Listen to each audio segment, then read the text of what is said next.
It wasn't an insult. It was a calculation. And by the time Princess Anne understood that distinction, the damage had already been done in 3 countries, 2 palaces, and 1 room that had no cameras. Before we go further, 5 people. Pay attention to all of them. Princess Anne, the hardest working royal in the family's modern history. Over 400 engagements a year for decades. No fuss, no staff drama, no carefully managed image. Her one flaw, she trusts institutions over people. She believes the structure holds. She has always believed the structure holds. Queen Camilla, understand something first. She spent 30 years being the most despised woman in Britain.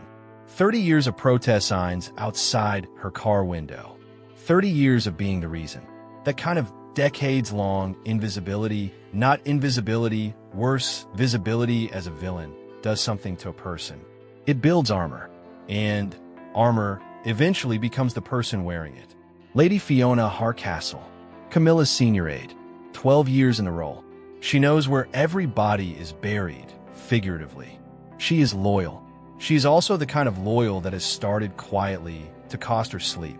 Sir Edmund Waverley, Anne's longest-serving equerry, 61 years old, served under 3 monarchs. When he decided to act, he understood exactly what he was risking. He acted anyway. The wild card.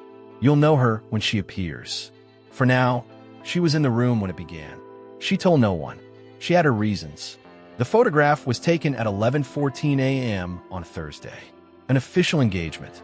A charity gala for a children's hospital foundation.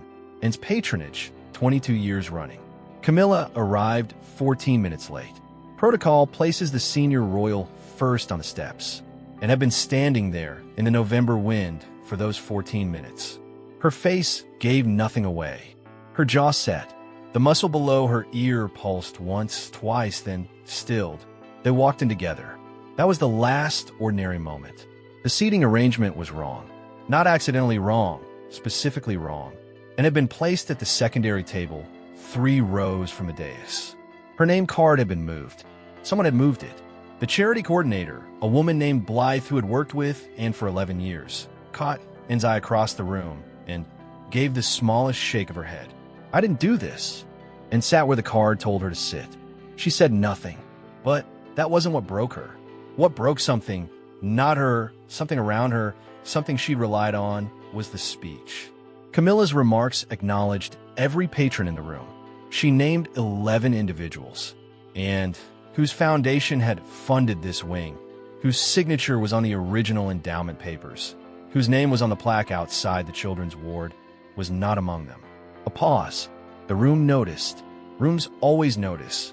You can feel a room noticing. The slight shift in posture. The spoons that stop moving in the teacups. The photographer who lowers his camera by 2 inches because he suddenly understands he is witnessing something and he is not sure yet what it is. Anne's expression didn't change. That is how you know it was real. She didn't reach for composure. She already had it. But her hand, briefly for less than 2 seconds, went to her throat. She caught herself, dropped it to her lap. She didn't know it yet. Here's what most people missed. The omission wasn't the story. The omission was the signal. Lady Fiona had drafted that speech. She had included Anne's name. She had included it in 3 separate drafts, reviewed over 4 days, and confirmed in the final version sent for approval the night before. The name appeared in paragraph 4, second sentence. It did not appear in the speech that was delivered. Someone had made a change between 9 p.m. the previous evening and 11 a.m. that morning. A window of 14 hours. Lady Fiona knew this. She stood at the side of the room and watched Camilla speak. And her face, you would have had to know her for 12 years to see it, was very still in a way that meant she was doing calculations. That's where things took a turn, because Fiona did something she had never done in 12 years of service. She typed a message on her personal phone, not her work phone, and sent it to a number she had saved under a grocery store name. She sent 3 words. It happened again. The reply came in 40 seconds. "When can you talk?" The door clicked shut. 3 days after the gala, Sir Edmund Waverley received the document. It arrived in an envelope with no return address, delivered not to his office but to his private residence. Inside, 7 pages. Printed, not handwritten. Dated across an 18-month period. What Edmund didn't know was that this pattern had already been documented, that Fiona had been quietly logging every incident for a year and a half, and that someone else had been quietly receiving copies. Edmund read the 7 pages at his kitchen table. He read them twice. Then he set them face down on the wood. He made tea he did not drink. Outside, the sky over the garden went from gray to darker gray. What happened after that? No one could have predicted. Edmund called, and at 7:40 that evening, she answered on the second ring. "Ma'am," he said, "I need to come to you." A pause. "Tomorrow," she said. "Tonight, if you'll allow it." She would remember that moment forever. Edmund didn't come alone. He was followed. He didn't know this. He'd taken his usual route, parked in a usual place. What he didn't know was that the car 3 vehicles behind him had been there since he left his house. He went inside. The car waited. 40 minutes. 50. The driver cut the engine. The cold came in fast, the kind of November cold that seeps through glass before you feel it, by which time it's already in your chest. The driver's breath became visible in the dark of the car's interior, palms flat against the wheel, watching the lit window on the second floor. And then everything stopped. The light in the window went off. The driver reached for the phone. Inside, Edmund had just spread the 7 pages across the table in front of Anne. She stood over them without sitting. She read them standing up, which is something she does when she needs to be ready to move. Her reading glasses were on. She reached the end of the first page, turned it over, kept reading. Edmund stood by the window. He could see his own breath in the room. Someone had forgotten to check the heating had been serviced. The cold glass against his back when he leaned. Dark garden below, and beyond it, the street. He saw the car. His palms went wet. He didn't say anything to Anne. Not yet. He watched the car for 20 seconds. It didn't move. He watched it for 40. Then it pulled away. It should have ended there. But it didn't. Her name is Margaret Voss. She is 64 years old. She was a junior press secretary 22 years ago during a particularly difficult period for the family.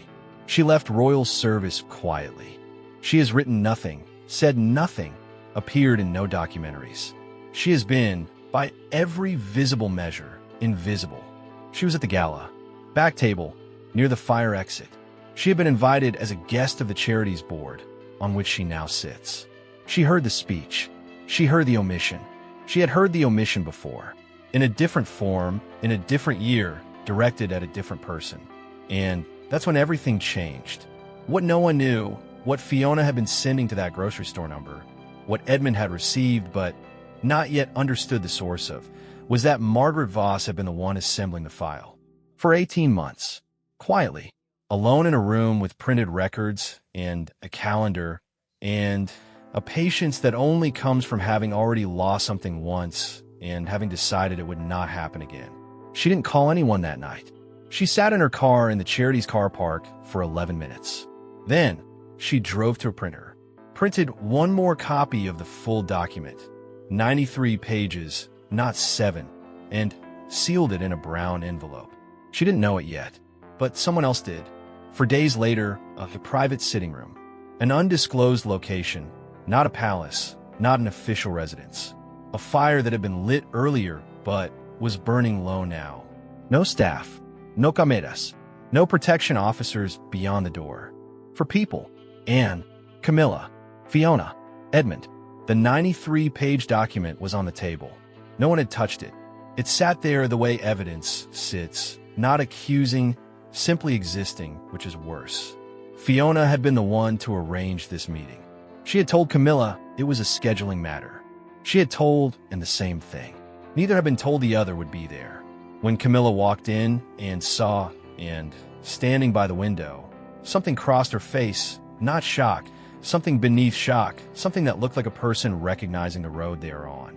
She sat down and did not. The fire made the only sound in the room for what felt like a very long time. Edmund spoke first. The document covers 18 months. A pause. We thought you should be given the opportunity to respond before anyone else sees it. What came next, even those closest didn't see coming. Camilla looked at the document, then at Fiona. A long look. Fiona held it. Didn't look away. Didn't look down. Camilla said, "You compiled this."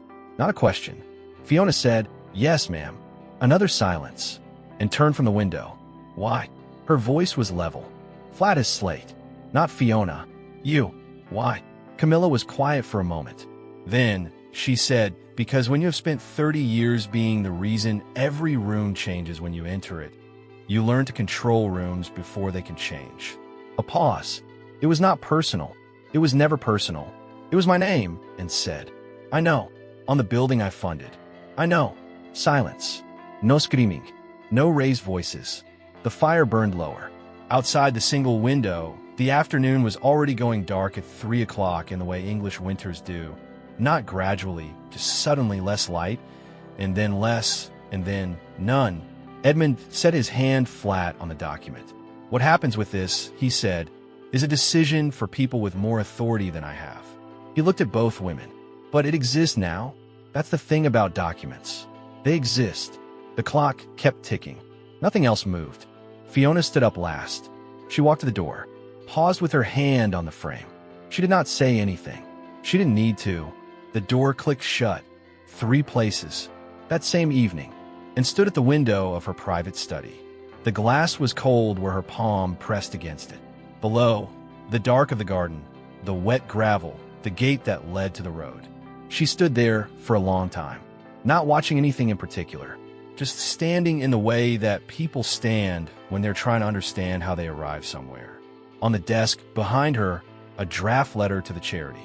She hadn't finished it. She hadn't started it, really. She had written the date and her name and then stopped. Outside, a fox crossed the gravel, paused, looked directly at her window, or seemed to, which is the same thing in the dark. Then it was gone. Camilla sat in a room where the fire had burned to almost nothing. She hadn't relit it. She knew how to relight it. She had lived alone for years. She had learned all the practical things during the years when there was no one else to do them. She simply hadn't reached for the matches. The room was very dark now. On the table beside her, nothing. She had removed everything from the table before sitting down. She didn't know why. She had just needed the surface clear. She sat with her hands in her lap. Her jaw was still, the muscle below her ears still.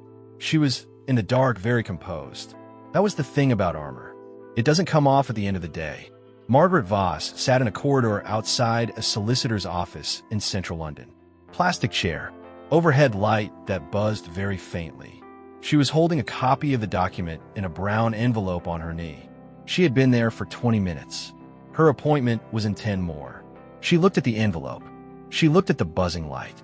She put the envelope in her bag. Then she took it back out. The corridor was empty.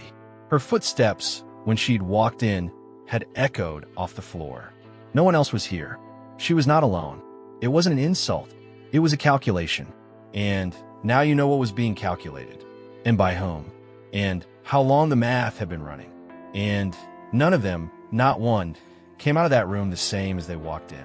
The calculation was complete. The answer was nothing anyone had planned for. Disclaimer: this story is a dramatized, fictional narrative inspired by publicly known royal dynamics and personalities. All dialogue, private scenes, motivations, and events depicted are entirely fictional and invented for creative entertainment purposes. No claims are made about the actual behavior, intentions, or private lives of any real individuals. Created for entertainment only.